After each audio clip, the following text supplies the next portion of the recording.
You wake up early, not because you're lazy, but because rest makes you uneasy. Your calendar is full. Your resume is impressive. People admire you. They trust you.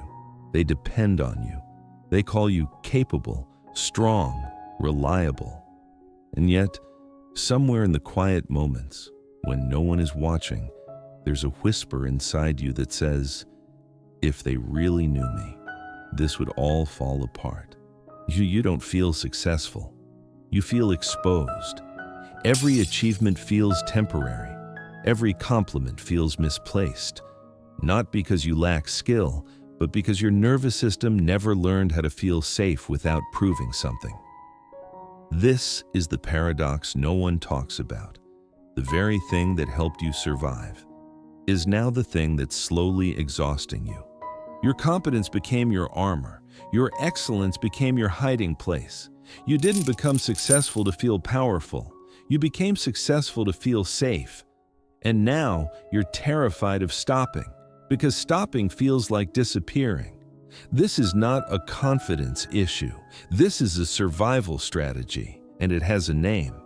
In psychology, often calls this Imposter Syndrome, but that term is too shallow for what's really happening.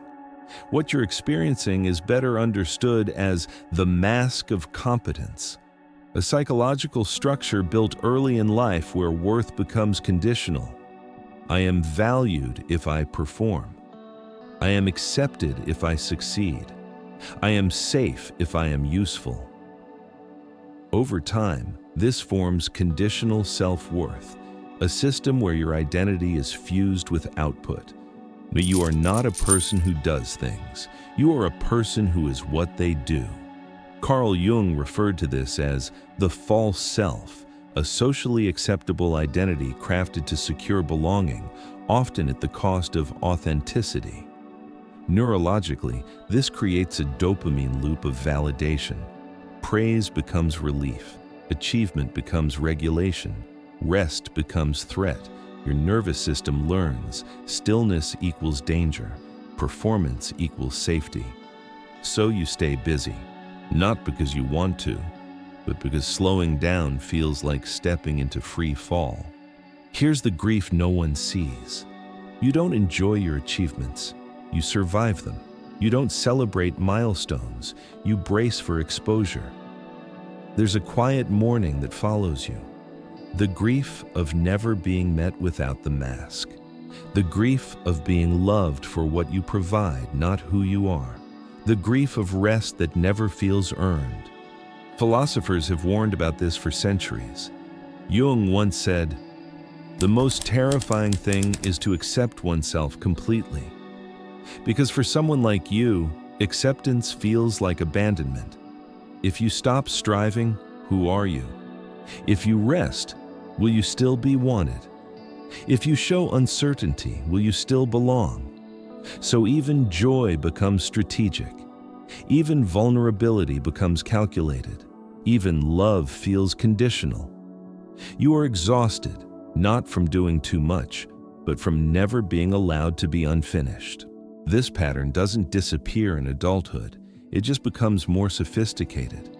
You might over-prepare for everything, yet still feel unready. Struggle to receive praise without deflecting it. Feel anxious during rest, vacations, or silence. You choose roles where you are needed but never fully known. You tie your self-esteem to productivity. You feel guilt when saying no, even when exhausted. In relationships, you may become the caretaker.